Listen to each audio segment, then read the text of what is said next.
Hey, and welcome back to another episode of the Girl Boss Method podcast, hosted by myself, Richie Bra. And we have another guest today, and this lady's name is called Shim. Shim is going to tell us a little bit about herself, but Shim and I actually connected a couple of weeks ago now, and we found that we'd had so many similarities just through our chat. And so I thought, what better way to kind of learn a little bit more about Shim and introduce her to everyone else listening as well. So Shim, please tell everyone who you are, what you do. Thank you, Richard. First and foremost, thank you so much for having me on your Girl Boss podcast. Like, just the name Girl Boss is very empowering to be here, and I'm excited to be here. Like, even though we connected not too long ago, but a little bit about me. I am a best-selling author.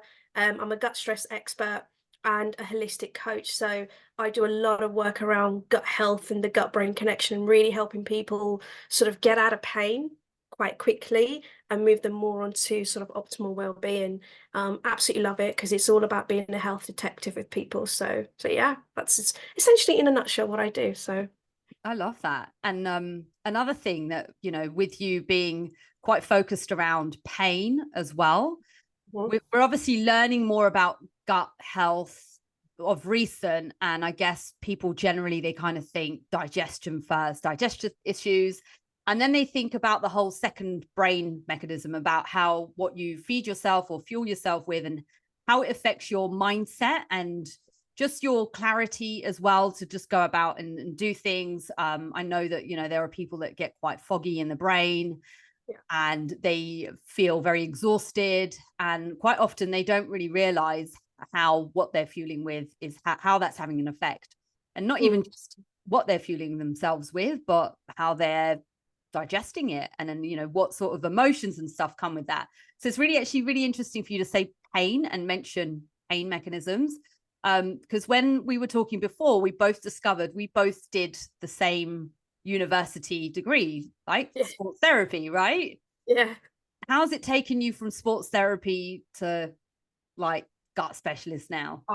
This is a fantastic question. So, for the listeners that are listening, just to give you a bit of background, I ran my first ever business, which was a sports injury clinic in London, in Docklands, and I ran that for 6 years. And this was all about physical health, by the way I was trained at uni, and then came into more sort of holistic methods that I intuitively felt. I was like, look, let's learn about where you're working, where you're spending time, but it was still physical health. And it made me realize, like, okay, this person was pain-free after 3 months of working on their body, but they came back with the same issue, but this time worse off.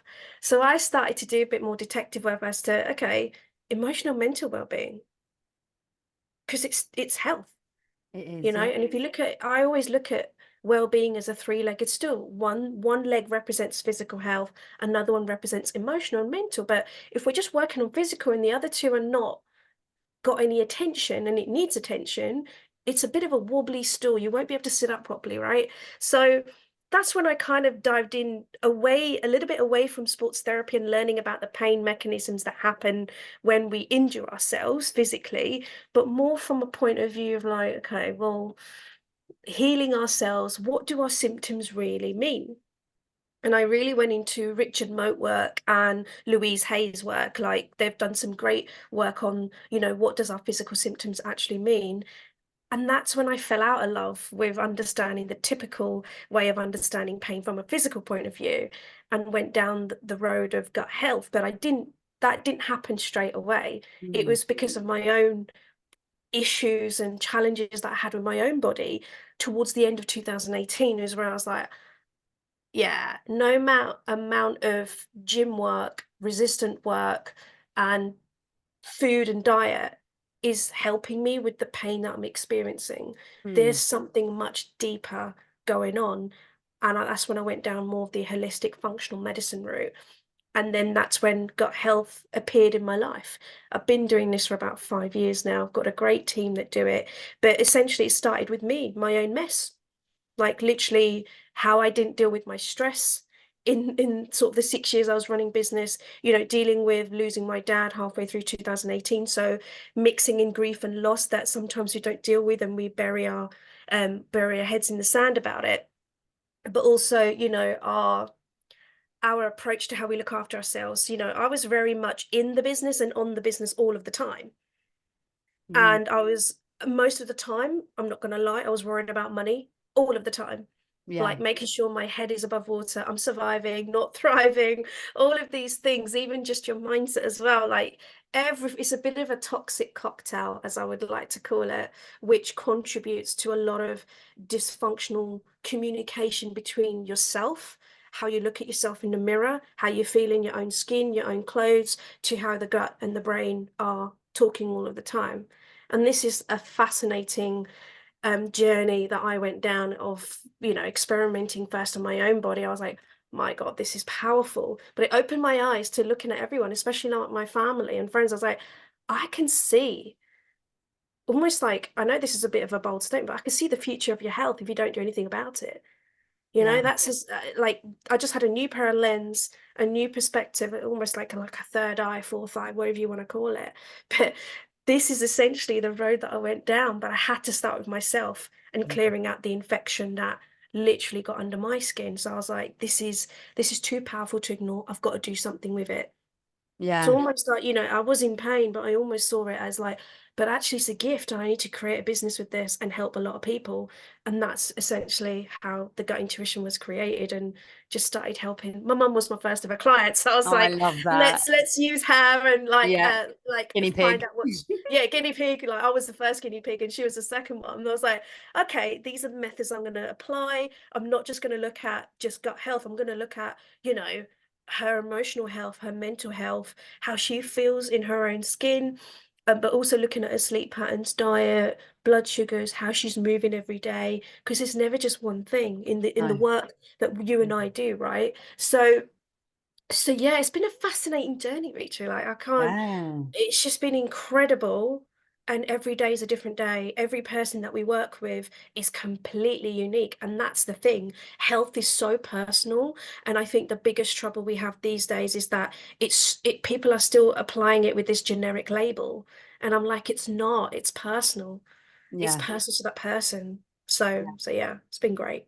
No, I really feel that. And I really like how that change in that journey switched for Mm, you first. And the way I feel like I'm seeing it in my mind is that, you know, you are addressing the physical and you're thinking like mental well-being and stuff. And it's like, although you don't find that connection directly from pain to gut, yeah. there's other things that have come on board with that. And I think it's really important that you mention emotional well-being as well. There's so many different types of well-being or health, would we call it? So physical health, emotional health, mental health, educational Spiritual health. health, spiritual Yeah. health. So there's all Finance. these Yeah. different terms. Yeah. And I think these things, they almost get like forgotten about. And you can't blame anyone, because I think there's so many people out there that they need help, but they don't know how to take that first step forward, whatever Yeah. that looks like for them. And I always talk about this as well, but within fitness, and I've been in like fitness industry for a like really long time, it's always been one size almost fits all, or the latest fad, or like the latest way of losing, you know, fat and look, or losing weight, or whatever it is, or building muscle. And look, it's great, it's really good to work on your physical health, that's Yeah. brilliant, but I think that almost puts people off as well with even taking the journey. And that, I don't think that approach is for everyone.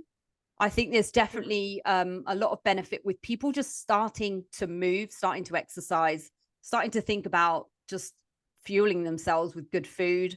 And it's not to say that we need to start labeling things good or bad, but it's just to say there's always a better way of eating. And there's so many people out there that they connect their stresses or their troubles or their traumas, and they go and they heal it with food. They eat not because they're hungry, they eat because there's that stressful relationship with, you know, that's how they take it out. Basically, you'll get people that might, they might let out their stresses by drinking alcohol or taking drugs. But, you know, there are equally, you know, you might think, oh, I'm fine. Yeah, I'm good. But then it becomes that mindlessness over food and over eating and stuff. And I just feel like it's just such a cycle as well. It's very hard to break free. And I think it's so important for people to really kind of address what's going on at a deeper level, that it's not just surface level all the time. There is something going on much deeper. That's not an area that I can help with people, because I'm not although what we do is like therapy, I'm not a psychotherapist, for example. So I also find that there's a great deal of value in it being able to recognize that when there are features, and knowing when someone is not suitable for your program or the way that you do things. So it's the same thing with people that have a history and they're not healed from things like binge eating episodes and stuff. So I might be going off a bit, but I'm sure that it in some ways relates to, it comes back down 100%. You've actually hit the nail on the head with many things. So if I lose track, just bring me back. That's what we're all about, conversation, because these are some juicy points that you've made. Like awareness is the number one step to making any change. And some people do binge eat and mindlessly eat because that's all they're known. It's learned behavior sometimes in the environment. You are the product of your environment, by the way. How you deal with your stress, who you talk to about your stress. And I talk about this a lot when I educate my clients about stress, is that, you know, if you genuinely want to offload to somebody and really talk about what's really keeping you awake at night, be picky on who you talk to, because that is going to be the fundamental way how you're going to put the right step forward for you. Like there's times where within sort of friends, family, colleagues, business colleagues, all sorts, I've gone, yeah, I just feel a little bit stressed today. Oh, don't worry about it. Let's just go down the pub. It's Friday. Let's just do it. And, you know, at the time that was the remedy. You know, even growing up in the East End culture, the remedy, or it's just because it's a Friday or a Thursday, or you've had a big win or something, it always was crap food and alcohol. That's the way to celebrate, right? That would be it. It's just the way to celebrate. But a lot of this gets into chronic behavior, meaning you've been just doing it for years and years, months, weeks, and so on. And that's where problems start. So just dealing with knowing how to deal with your stress by speaking to the right person that has got no judgment, and also looking at the way they deal with their stress has to match with how you want to be and where you want to go. Not with somebody that is like, they don't deal with their stress and they kind of bury their head under the sand about their own stresses, probably won't be the best person to help you, said with love. You know, and it's obviously with good intentions, but it's not the result that you want when it comes to making a difference with your health. Do you see what I mean? There was a couple of other points which has flown out my head, but I'm sure it will come back as we are talking. But no, I like that. And it's really important about the company that you keep as well, because I feel like when you want to create change, or you want to grow as well, and you want to grow as an individual in any aspect, in any spiritually, mentally, emotionally, physically, whatever it is, it's so important that you ensure that you've got the right energy around you. People can be quite judgmental when you choose to make you choose to take an empowered step to move forward and do something about your pains or your stresses or your struggles. They're ready to kind of say, well, no, you can't, or are you sure that's the right way? Or, you know, not in a place of non-judgmentalness. It's literally, they are judging what you're doing. So I think it's just really important that we allow ourselves as humans to keep widening the spectrum of people that we engage with.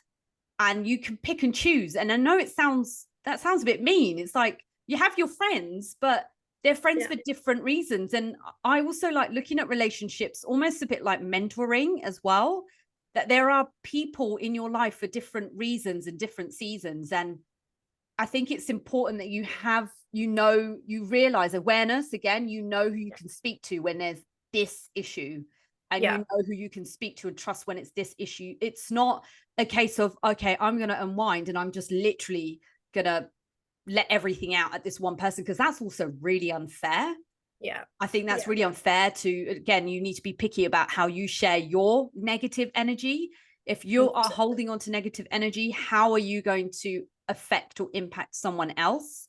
Yeah. I think that's, you have to be really mindful about that. And one of my best friends, actually, she's gone through like a really tough few years, and, you know, things are still tough now. And she said to me one day, she said, "You never talk about your problems." And I'm like, because I don't want to impose them on you. And it's not to say that I hold them close to my heart and that's it.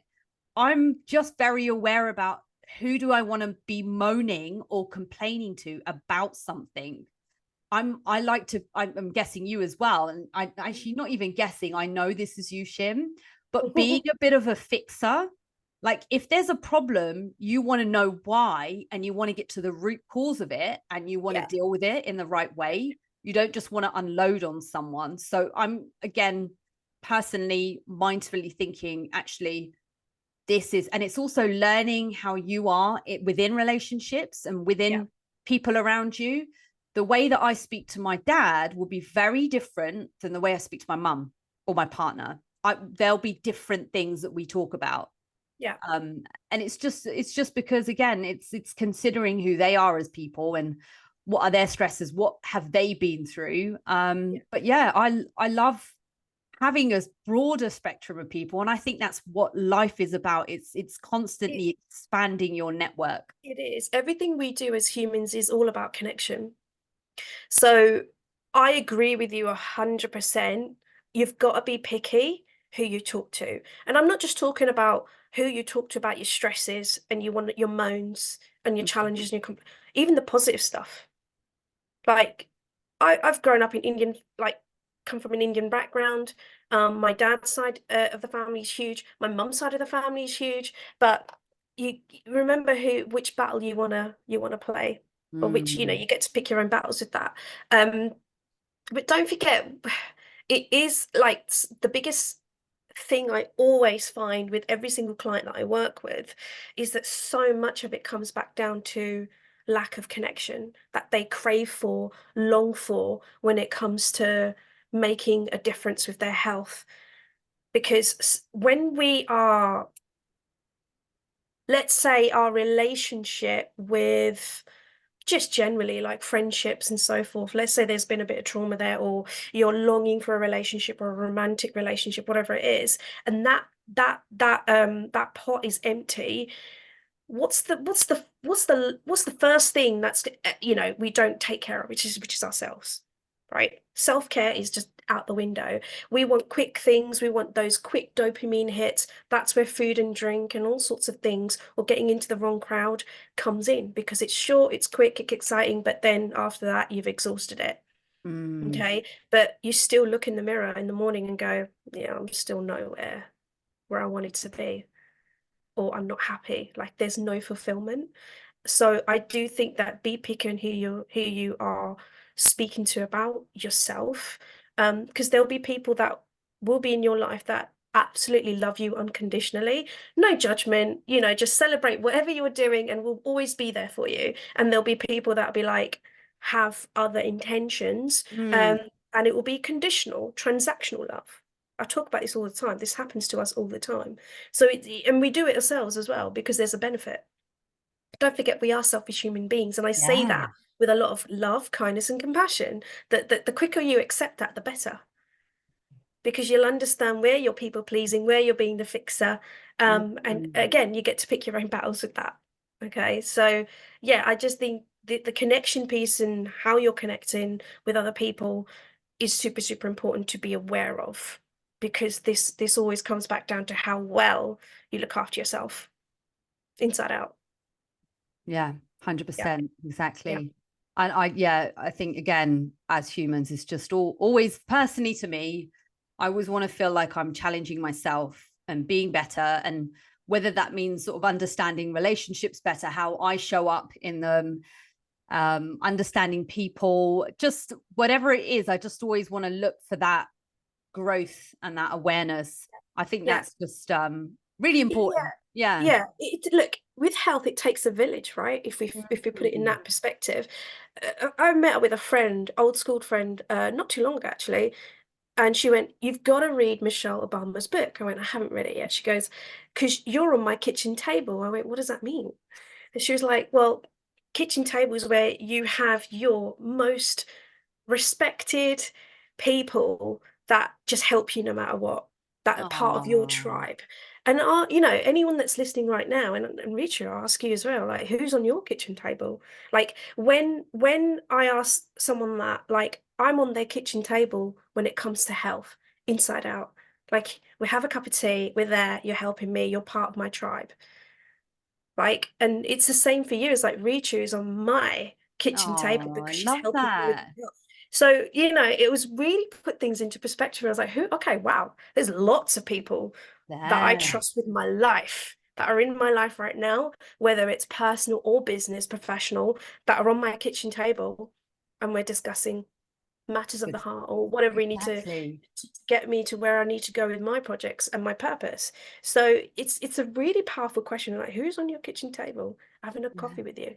Yeah, love that. Definitely. You'll be on my kitchen table. I think the fact Yeah. we're on this Likewise. podcast. Yeah, exactly. I Yeah, love that. 100%. It's so Absolutely. important. That's lovely. That's something that that's food for thought, really, isn't it? It's something that kind of, yeah, that will trigger something in definitely. And those of you that are listening as well, who's in your kitchen table. So I felt a little bit like, well, obviously we planned this podcast, right? And for you to come Yeah. on board, I Yeah. thought, I haven't read your book and I haven't ordered your book and I Yeah. haven't. So tell me, can you give us any insights into your book? So with the gut intuition, is this only paperback or is it available as an audio file? Yeah, audio's not here yet. I've got to get into a recording studio and actually record it. However, it's on paperback and it's on Kindle, and it will be going into Waterstones soon as a hard Amazing. copy, and Barnes and Noble as well. So it's really exciting. Super. That's going to be coming up later on in the year as well. So yeah, you can order it on Amazon. The book itself, for any children listening, please cover your ears. But it's called Cut Out the Bullshit. And the subtitle of the book is called There's Always Another Way. And this is my heart and soul over the last decade of my journey through being a businesswoman and the health decisions I made, whatever was going on in my life at the time, to what it's brought me back to this point today. Um, and there's lots of resources and tips that I put in there because I find the reason why I've written the book, and the book was 2 years in the making, and it was most of last year that I'd got it all written up. The reason why I'd written this book, because I find that a lot of people out there are suffering with their health unnecessarily. That I feel like they're giving away control of their health to doctors, specialists, experts, willy-nilly, only to be given a box of pills. And I'm like, well, that's Yeah. like there's a red flag right there, because there needs to be more education, I feel, as to how your immune system, which you're born with, you need to bring it up to scratch in terms of resiliency. Because yes, of course, you'll be faced with a lot of challenges and stress. You could go abroad and catch lovely little bacteria and bugs and come back, but as long as your immune system can fight it, fantastic, Yeah. right? And I just feel like it's we're just popping pills all of the time, and And supplements and all this sort of stuff. it's really interesting that you say about the pills because I will explain. So obviously with my online, I've got my online program as well, but I do Yeah. see people in person. So I do a little bit of sports massage still. So I've got some local clients for that and also Yeah. Pilates as well. So I'm a specialist in like reformer and equipment based Pilates. And again, that's my tool to help people get moving again so we Yeah. can work them hard and fast if that's what ticks their box and that's what Yeah. they're really after, but we can also help them therapeutically through movement as well. Yeah. And we can help assist and help them perform daily activities better. So I've got like a Parkinson's patient as well. So again, for him, it's just being able to move and just keep those motor neurons going, making sure that we kind of like he hasn't had falls for absolutely ages, touch wood, so he's been doing really, really well. So he's really engaged in this. And it does bring me back to another lady that I see as well from time to time. She suffers with fibromyalgia. And it's been a really tough journey for her. We only really see each other like ad hoc because she finds it difficult to, we do a few Zooms, and on occasion I'll see her in person. But again, it's kind of like touch and go. And for her and her sort of trauma, it's like this winter period that she's got in her mind that kind of stops her from being able to do normal things. But what was really interesting was when she met me, she was, and look, I am not a anti-sugar person at all. I think let's have sweet things, enjoy it, it's great. But be mindful in terms of how much you're having. So she was literally relying on sort of, sugary foods to satisfy her every day, had it in her mind that she needed to just eat healthy and eat salads, but then would, her afternoon thing would be like the sugary sweet stuff. And actually she's got quite a low BMI. So she's not a bigger woman. She's actually quite small for her height and everything. She's working on that, and she is working with a practitioner to help her with that as well.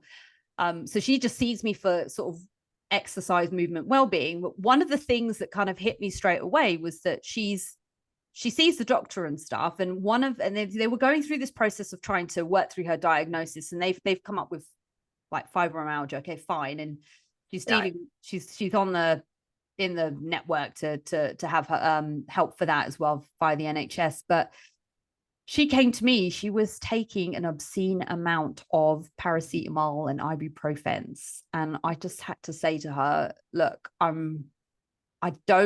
if you are in pain and you she's like, oh, well, the back of the packet, she should take it quite literally as well.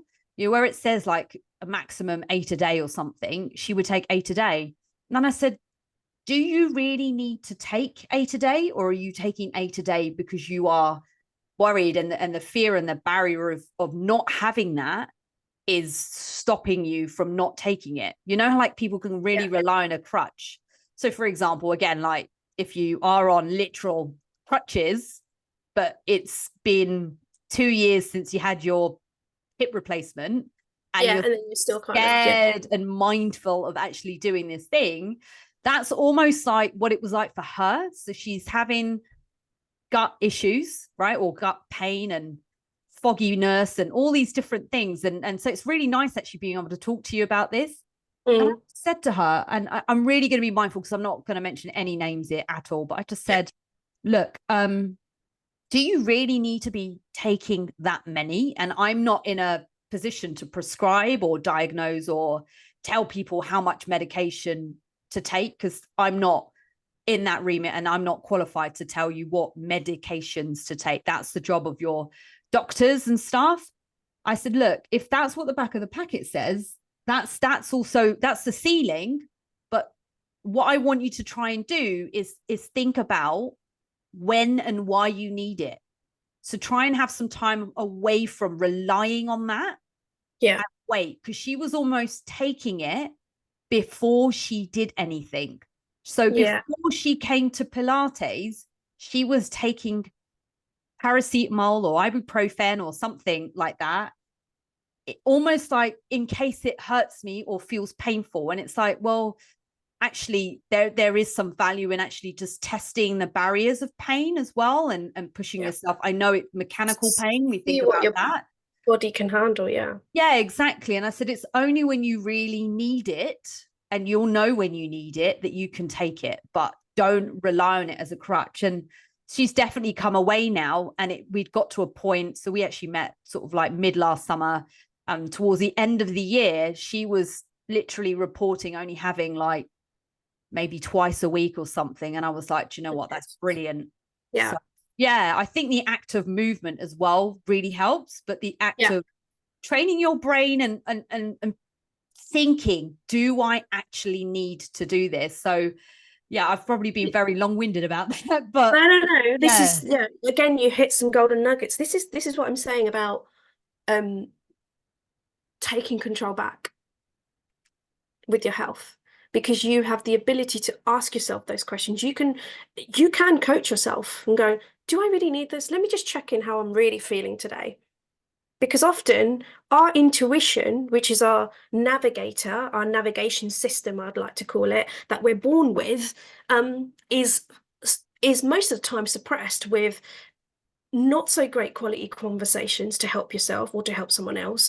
Also food, crappy drinks and sugary stuff that we chronically just consistently eat because, just because.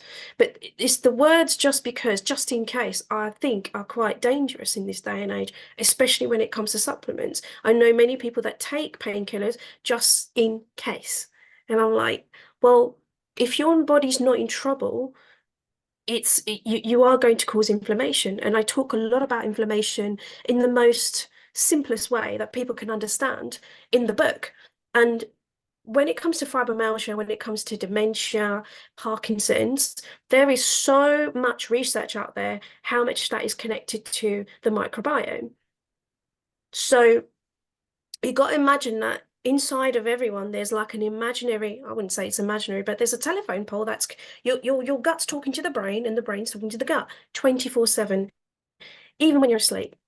Right. Yeah. So however you're fueling your brain and feeding your body, that represents itself in symptoms. You've got to be really aware of that.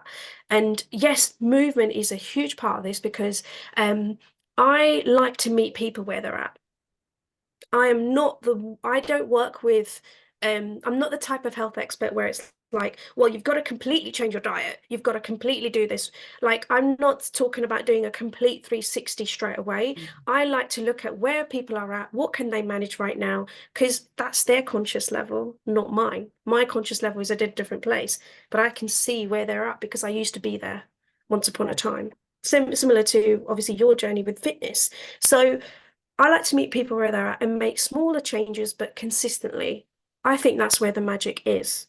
100% consistency and sustainability. Sustainability, but with accountability and support, non-judgmental support. That's why people get the results that they need, that they want, right? It's not this big, whoa, amazing, bit like putting a pair of running shoes on and going for a run that you haven't done in like 10 years. Yeah. I used to work with a lot of people like that, like people rupturing their Achilles tendon to muscle tears to all sorts. I went, when was the last time you did this? Oh, like it's never happened before. I was able to do it 20 years ago. I went, that's 20 years ago, mate. Your body's changed a lot in 20 Baby years. steps.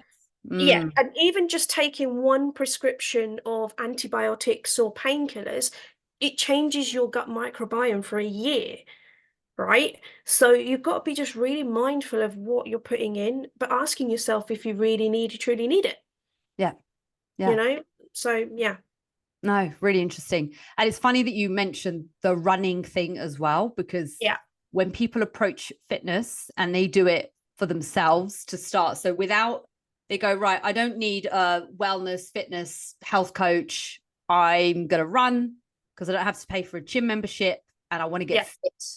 And I want to lose 10 kilos, let's say, whatever it is, whatever the goal is in their mind, is they attack running straight away, especially if it was something they did previously that worked for them. And also for women, especially if it was something that they did having children, pre-pregnancy, that sort of thing. And, everyone goes through this time warp between the late 20s into their 30s. And it's like the 30s are brilliant years if you use them right. But for some people, they happen and they're spot out at 41 and they go, shit, I need to look after my health and fitness. Then everything has changed. As you've said, the body's changed, the tissue integrity and everything has changed. And again, they've not been putting the same continual stresses on their body to be able to adapt and actually maintain throughout those years. And they come back to running, they set themselves up for so many injuries because they're just not ready. And it's like, you need to move into this slowly, and be guided as well. Running is brilliant. But I always say, running, I don't know how you feel about this, but running isn't a tool for weight loss. Running is something, it's a sport in its own right. It's something that you need to be trained in. You need to be, resilient in physically, and you need to be there mentally as well. And it can be really mentally freeing. And I think something which, again, is so accessible to everyone, but we just need to be mindful about how we approach that. Yeah, and it's the approach, because if you think about it, you rightly said there's a time warp, and I agree. Like, what the hell did I do for all these years? Oh my God, I need to get fitter.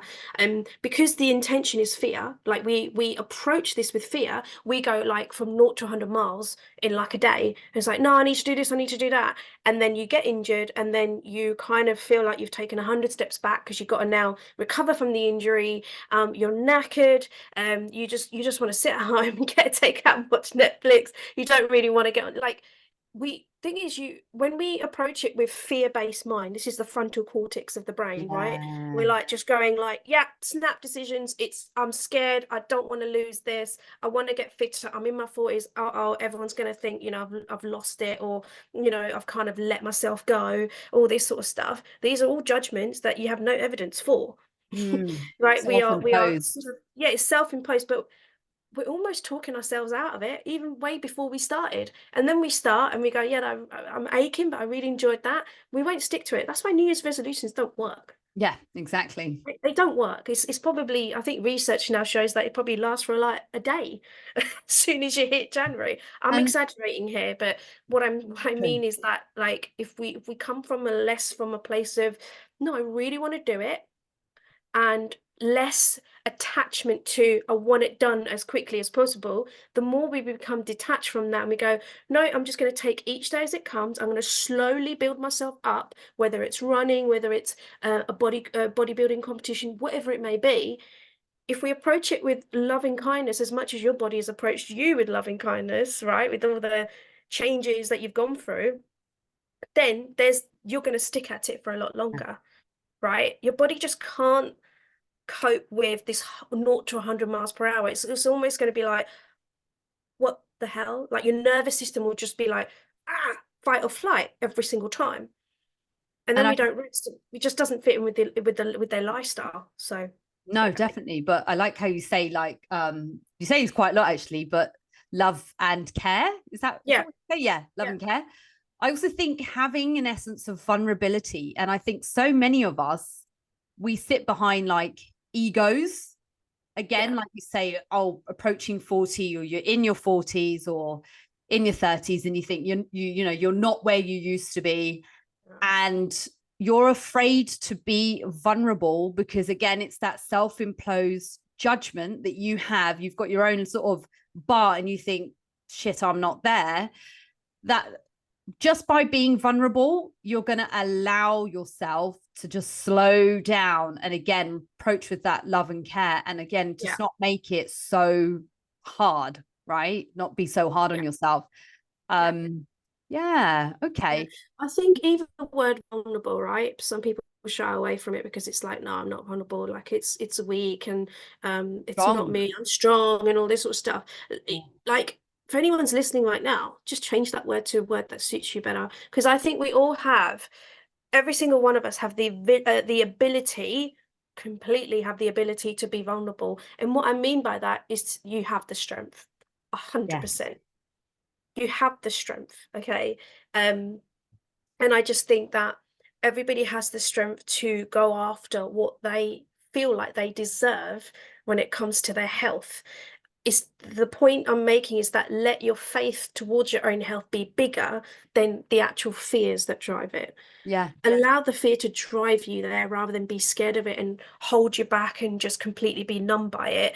That's not the point. You're not put on this earth to do that. Like, we've got a lot of potential, but a lot of this potential sits in with how well we look after ourselves. And ask for help. Absolutely ask for help.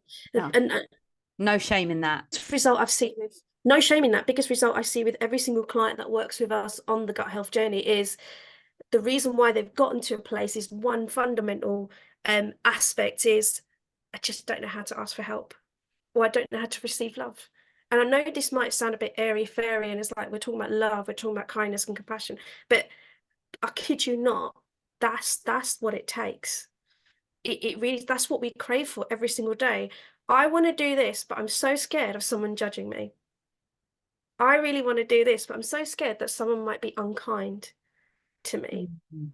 Yeah. I'm so scared. I really want to achieve this, but I'm scared I just won't get there. People just laugh. Mm. This all comes back down to love. Yeah. Happy Yeah. Friday. So Yeah.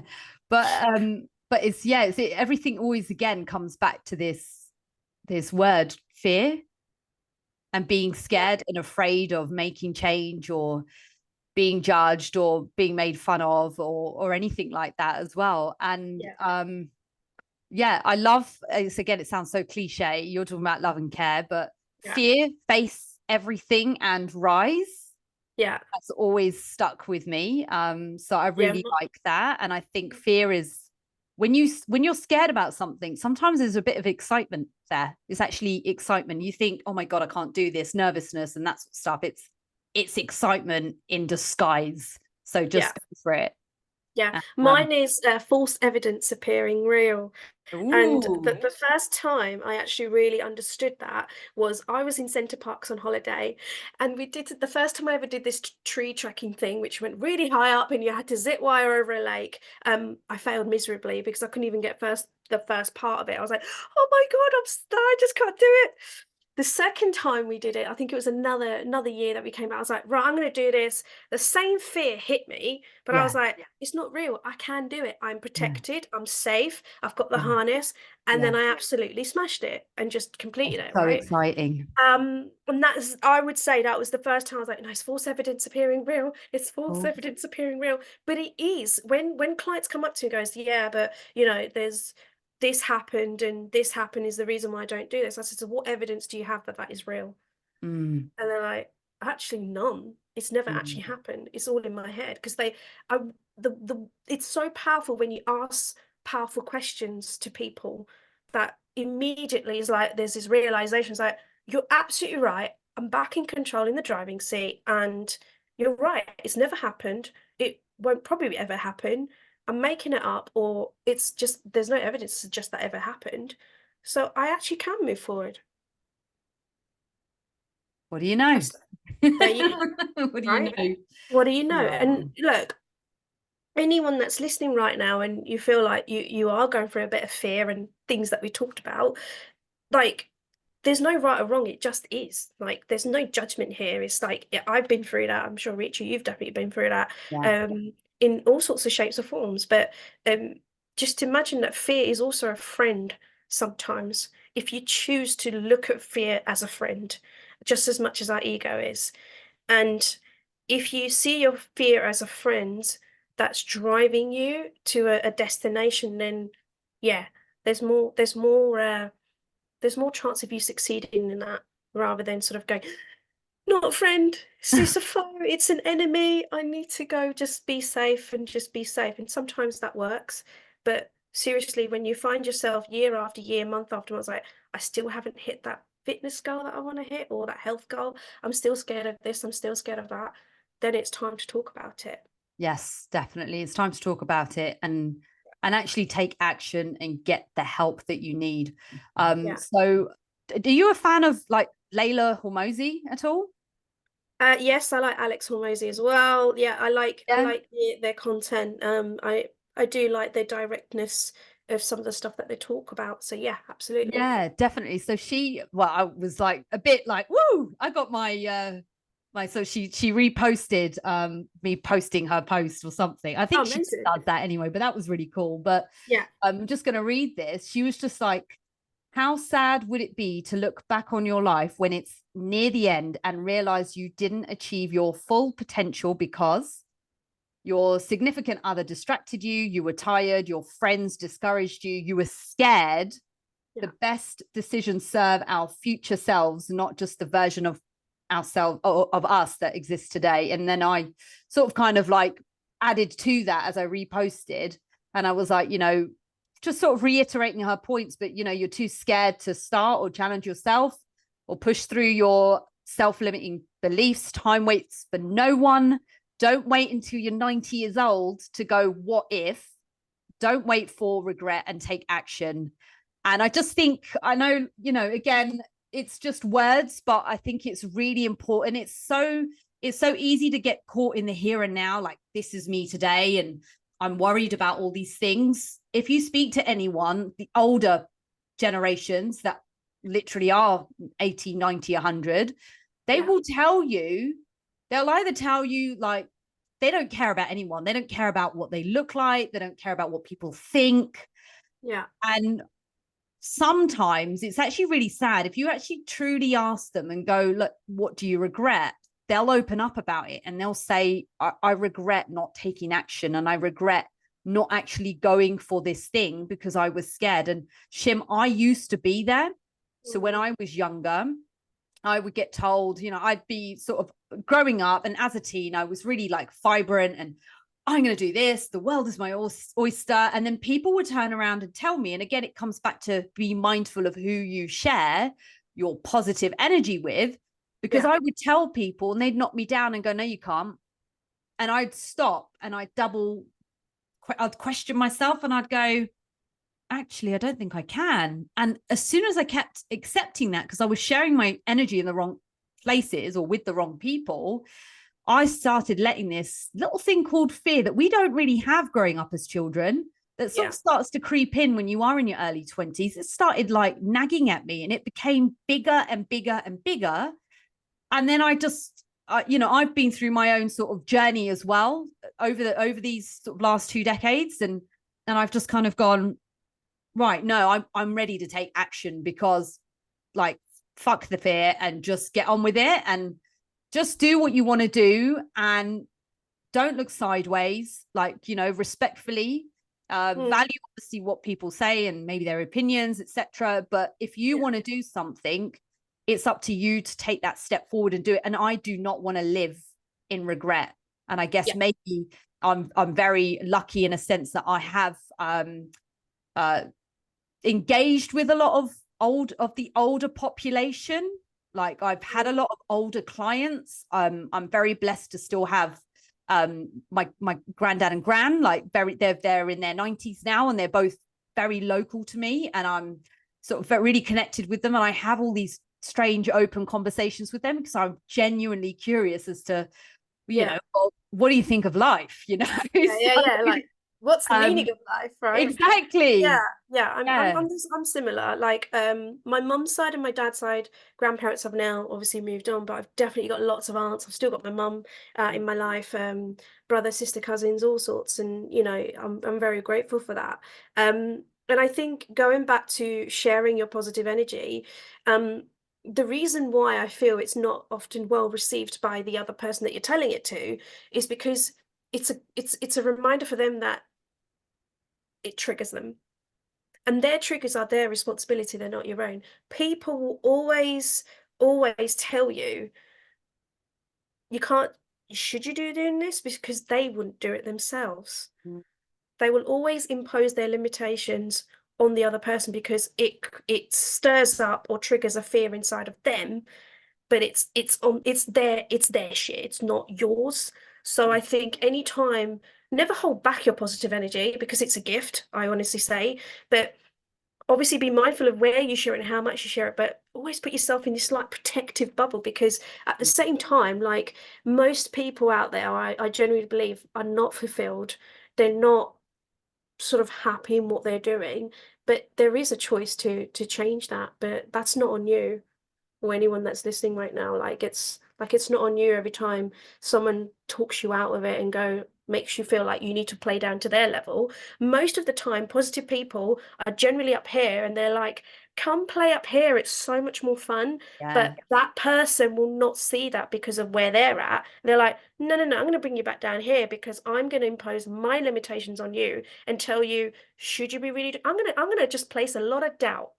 And you're going to listen to me because I'm so scared of coming up to you here where it's all positive and scary, and you're going to come back down here, so I get to just play safe. And just remember that when you're sharing that, because that hugely affects how you fulfill Yeah. with your body, your mind, everything.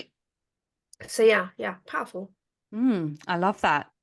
I wanted to just kind of like wrap things up because Yeah, I think you and I definitely could talk for hours. Soccer England, yeah, absolutely. Yeah. What do you, so coming back to your book, actually, Yeah, what do you hope your readers will gain from the gut intuition? yeah, We'll be getting my copy as well. And yeah, how do you envision it impacting their overall approach to health, mindset, and success? yeah. Definitely the big promise with the book is that you will absolutely get clarity on your own health straight away. Okay.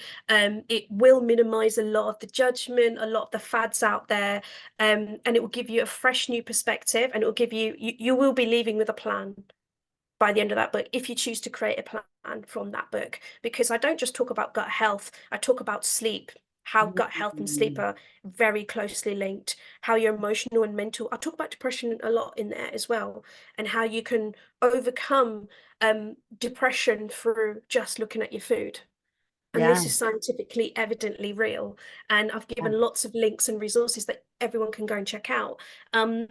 How productivity and focus is hugely linked to gut health by just looking at your blood sugar levels, to how your movement, we spoke about movement a lot today, and obviously how you manage your stress levels, grief, loss, all of that. It just shines a different light to something that I'm not reinventing the wheel with this book. I'm just explaining it in a way that's meeting you where you're at right now in today's world of how the health and well-being industry is. Yeah. Okay, because there is a lot of crap. There is a lot of BS out there. And I just felt it was time for me to create this book, not for myself, but for every household to have a copy of this book so that that person can read it and go, there is another way. Yeah. Like it's so relatable. This is the feedback from the audience. It's so relatable that they know what they need to do. That's the thing. The book will give you a sense of control back to yourself. It's like, I need to approach this in a different way, an easier way, and I'm going to do it because I know I can. So by the end of the book, I want you, when you read it, I want you to feel like I get this. I get where she's coming from. I know what I need to do because it's easy to implement it, and I can. Like, that's the powerful words. I can do it. Love that. Not, it's a lovely book. It's great information and often sits on the bookshelf. Like, I've written it in a way that it's a resource that many of you can go back and go, yeah, I'm not feeling good today. I've got a bit of a dodgy belly. Oh, let me look at the Bristol stool chart and just check, what type am I? I'm actually literally getting you to look at your own shit. So, because Yeah. it tells you a lot about your health inside out, a lot. So parts of it is very playful because I don't believe that health should be this journey of doom and gloom and I've got to change, I've got to learn and grow on this. I think have fun with it because Yeah. that's what I did, and it's one of my core values in life is play, have a bit of fun Yay. with it. It will definitely stick a lot more.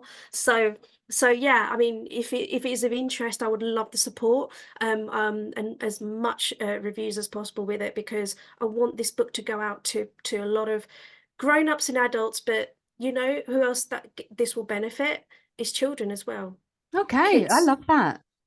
because if Yeah. if an adult is making these changes, a parent is making these changes, it's only going to influence the kids in the household in a better way. I was like, no, let's do this. Let's get more fiber in our diet. Let's get more vegetables. Let's Yes. do it in a fun way, Mm. so forth. So yeah, I'm on a mission to just um help as many people with their gut-brain connection, one gut at a time, because it's for everyone anywhere in the world. So Love that. Thank you so much, Shim. One thank last thing, just one you. last thing from you. Do you have your book in reach? I've got a proof copy of it. Yes, You got the cover? Just I could do. Yeah. yeah, Yeah. let's There you go.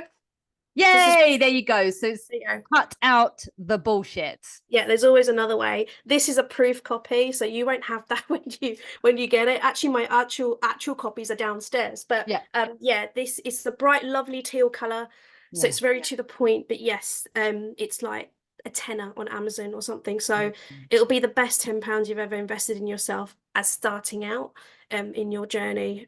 So yeah, I appreciate each and every one of you. Yeah. Thank you, Shim. Thank you so much for joining us today. So obviously, for those of you that are listening, I drink loads of water, by the way. I think I've gone through loads of mini pints, and it's Cheers. Someone told me that it was love month, right? Because it's Valentine's Day next Wednesday. And yeah, I mean, I got these because they are hearty and they're why cute. not? So everyone who's listening, I will leave the link at the end, in the comments bit, or this is going to go out on YouTube and on Spotify as well. And if you want to follow Shim on Instagram, Shim, how can they find you? Can you read out your... Yeah, so if you want to follow me on Instagram, where I post a lot of content and share a lot of things that I've been up to in the sort of gut health world and some of my personal stuff, then it's Shim Ravalia Official. And if you just say hello and you've come from this podcast, just connect with me on Instagram. I am the actual real person behind my Instagram page, by the way, because I know there's a lot of BS on social media with fake accounts and stuff. But yeah, if you just reach out to me and say hello, that you've come through Richu's podcast, then definitely I know where you've come from, and yeah, stay connected. So yeah, that's where they can find me. Brilliant. Thanks for coming on board today. I've really enjoyed it. Yeah, me too. Thank you for having me. Cheers. Excellent. Okay, for those of you that have been listening, if you've just stumbled across this podcast, this is called The Girl Boss Method. And I've been Richu Bra. We'll see you here next time. Thank you.